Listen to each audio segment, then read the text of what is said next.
What do a volcanic eruption in Indonesia, famine in Europe, and the birth of literature's most famous monsters have in common? One year, 1816, the year without a summer, the year that changed humanity forever. If the internet had existed in 1816, all the famous people of the time, Byron, Pushkin, Napoleon, Madame de Stael, would probably have unfriended half their acquaintances by late April or early May, and complained about the rest on social media, grumbling that every cook suddenly fancied herself a meteorologist. But fortunately, or unfortunately, there was no internet that year, so no one, not even the smartest, most educated, and enlightened minds of the age, could possibly imagine what had caused the global climatic catastrophe that struck the entire Northern Hemisphere.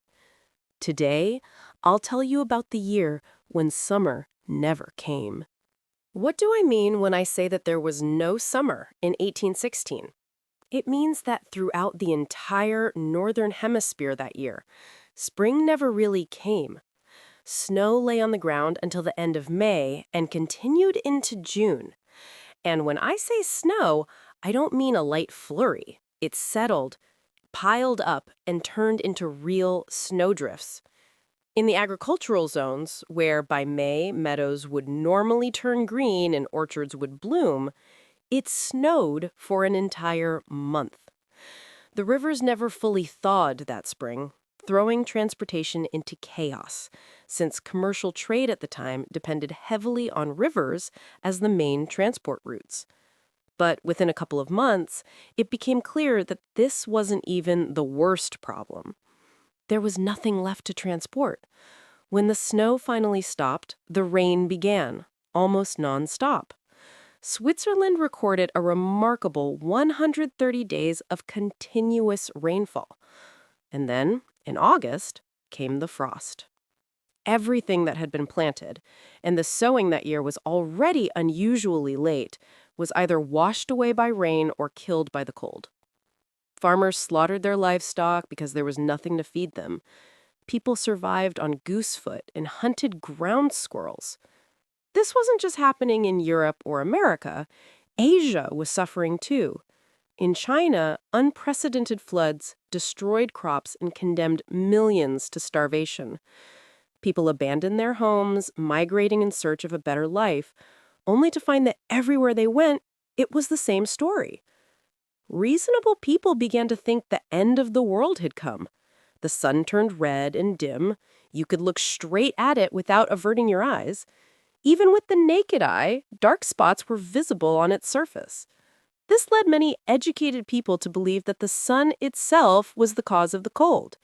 The sun was burning out, they said. The sun was dying, and because of that, the earth was beginning to freeze. No one could have imagined that all these disasters, the June snow, the endless summer rains, the famine, and even the outbreak of cholera in India, had been triggered by the eruption of a volcano on a distant island in Indonesia the previous spring. The eruption of Mount Tambora. On April 5, 1815, a year before those events, the long dormant volcano Tambora erupted on the Indonesian island of Sumbawa. At that time, it was a majestic mountain, rising about 4,200 meters above sea level, surrounded by villages and fertile land. That day, the volcano suddenly produced a powerful explosion, and a column of fire and smoke shot into the sky. The initial blast was so strong that it was heard even on the island of Java, more than 1,000 kilometers away.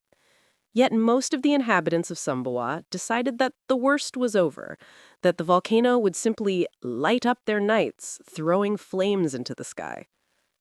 It was a fatal mistake. They had only 5 days left to live. On evening of April 10th, the mountain literally exploded. The blast blew away the entire summit. A third of the mountain vanished. In its place, a colossal crater formed, pouring out boiling lava, and an immense black column of ash and smoke rose into the sky, reaching an altitude of about 43 kilometers. Within 3 to 4 hours, that column collapsed back onto the slopes, turning into a pyroclastic flow, a deadly avalanche of ash, rock, and gas heated to over 1,000 degrees Celsius and moving at the speed of a car. It annihilated everything in its path and turned the entire island into what archaeologists now call the Asian Pompeii. Everything was buried under layers of glowing ash that continued to fall for 2 more weeks. Those who had survived the initial explosion and the tsunami that followed were doomed to starvation. All vegetation was destroyed. The eruption of Mount Tambora is still considered the most powerful and destructive volcanic eruption in human history.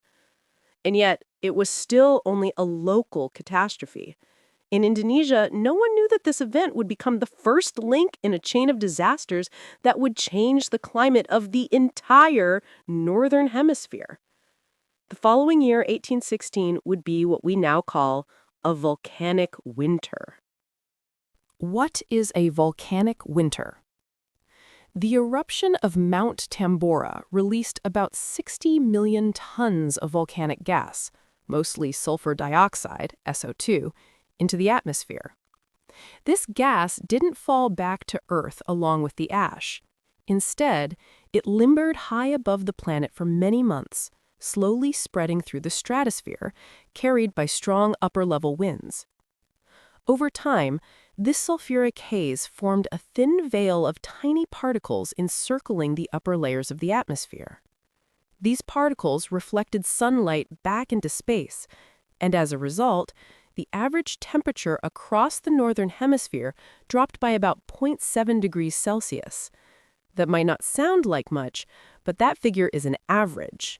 In some regions, the drop was several degrees, enough to disrupt the climate across an entire half of the globe. On 3 continents, Europe, Asia, and North America, winter dragged on endlessly. Spring came cold and stunted, and summer proved even colder. This global temperature shift also disturbed the normal circulation of air masses, altering wind patterns and redirecting storms. In some regions, rain clouds piled up and poured down for months. In others, the skies dried out completely. In Switzerland, rain fell almost without pause for months on end. Meanwhile, in the United States, after snow in June, almost no rain fell for the rest of the summer. Former President Thomas Jefferson, then retired and running his plantation, left remarkably detailed records of that year. The weather has been extraordinarily dry and cold all year. In June, instead of the usual 3 3/4 inches of rain, we had only 1/3 of an inch. In August, not 9 1/8, but only 8/10. The summer has been as cool as a mild winter. Frost has occurred every month. Here in Virginia, we had none in June or July, but in August, frost destroyed nearly all the corn. The grain harvest in the Atlantic states will scarcely reach 1/3 of the usual yield, and the tobacco crop is even smaller and of poorer quality. At that time, tobacco was one of America's main export crops. Its destruction ruined thousands of farmers, who began abandoning their homes and moving westward in search of better land. Back then, the United States did not yet stretch from ocean to ocean, but the great migration that followed helped form the new frontier states of Illinois and Indiana. The disappearance of the monsoons. For India, the great cooling across the northern hemisphere meant one simple thing: the monsoon never came. In a normal year, rising summer temperatures create a difference in air pressure between the land and the ocean. That contrast drives moist oceanic air masses toward the continent, where they fall as monsoon rains. But in 1816, the temperature difference between land and sea was too small to push the moist air toward the Indian subcontinent. The tropical downpours, the vital monsoon rains that India depends on every year, simply did not happen. A terrible drought began. And when the rains finally did arrive in August, it was far too late. Everything had already withered to dust. The torrential downpours washed away the thin layer of fertile soil that had dried and cracked under the sun for months.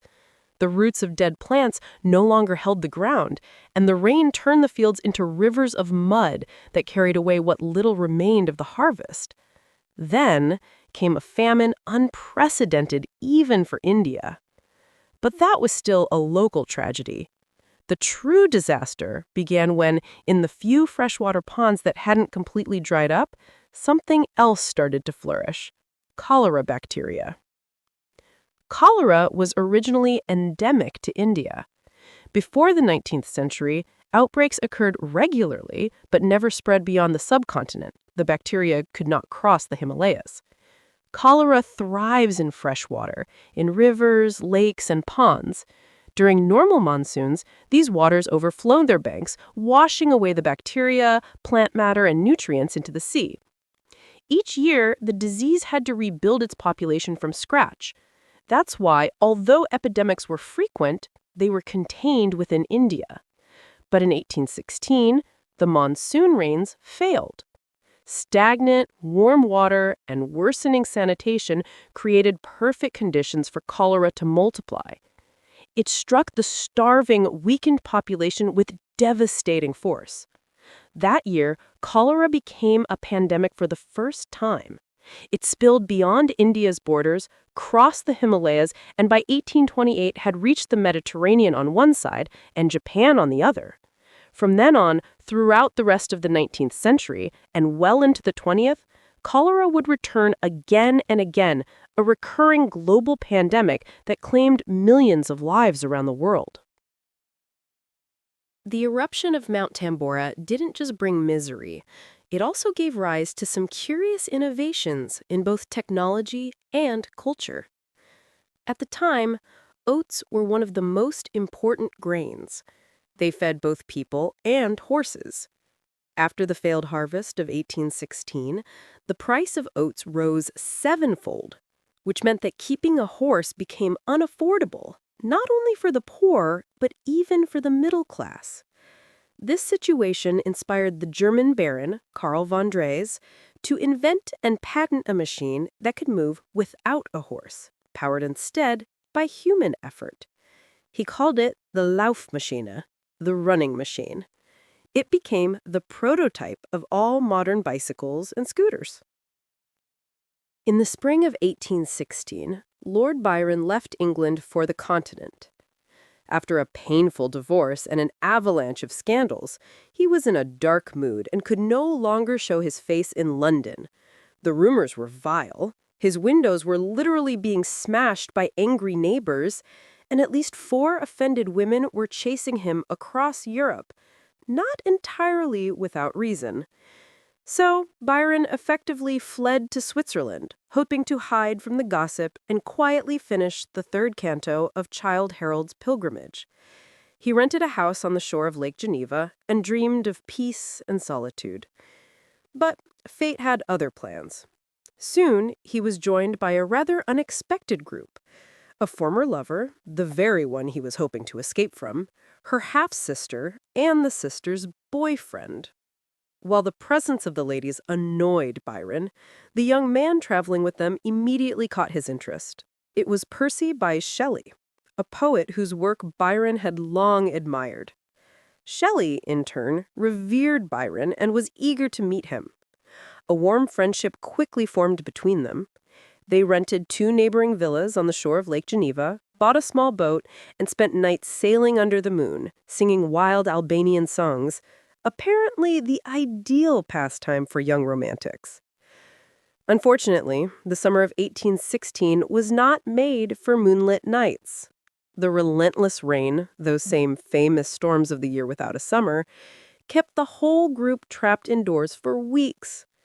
When all the books they'd brought from Geneva had been read and all the laudanum consumed, Byron suggested something more creative.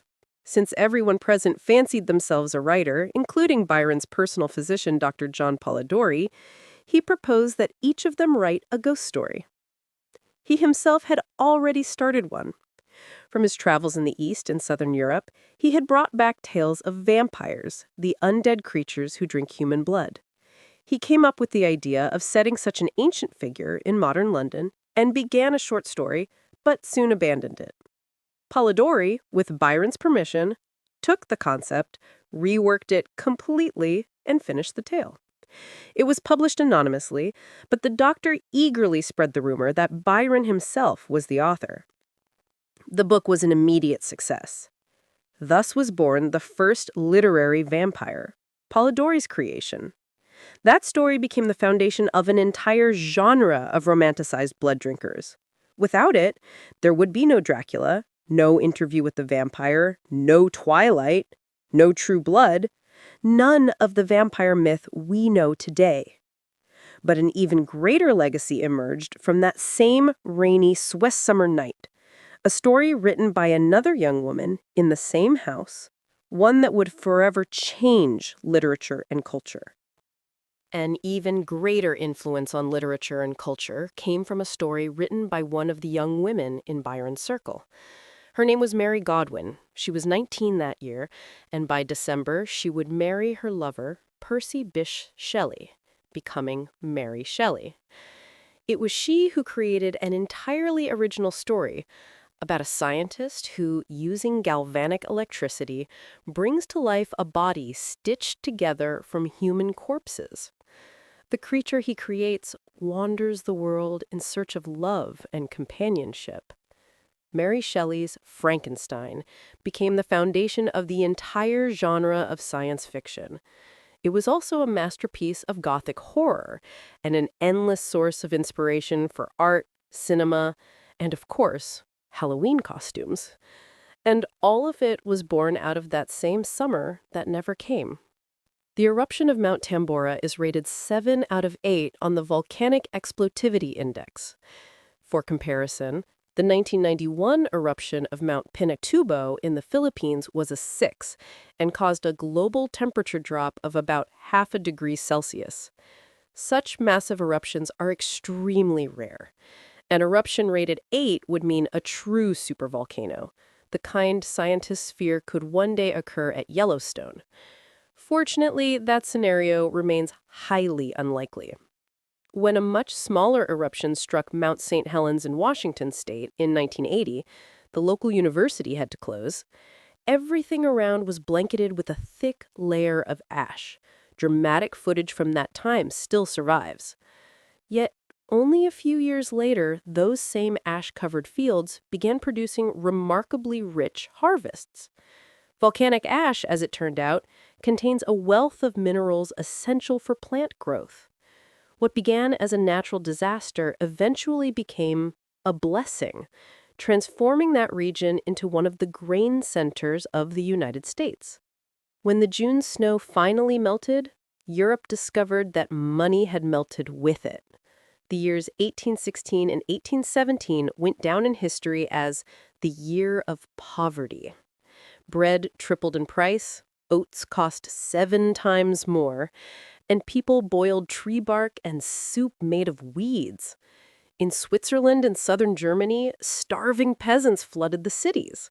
In Zurich, Lucerne, and Geneva, bread riots broke out. Bakeries were smashed, granaries set on fire.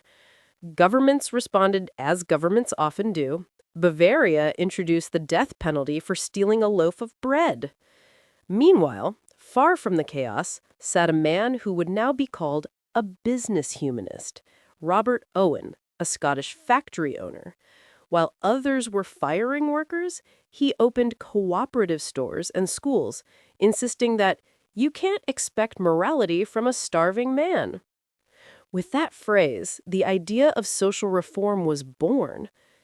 In England, the gloomy philosopher Thomas Malthus, famous for claiming there were too many people, had to admit the problem is not an excess of men, but a lack of compassion. And in Switzerland, Lord Byron, sitting safely in his lakeside villa, wrote a poem titled Darkness, a vision of a sunless world where crops fail and hope dies.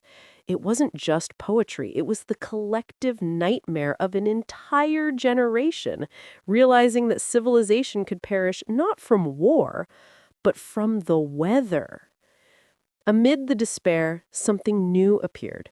Charitable societies, cheap schools, and houses of industry, the early ancestors of modern social services. So in the end, the year without a summer gave the world not only bicycles and vampires, but also the first fragile shoots of what we now call the welfare state. And if you ever feel like this year has been a disaster, just remember 1816.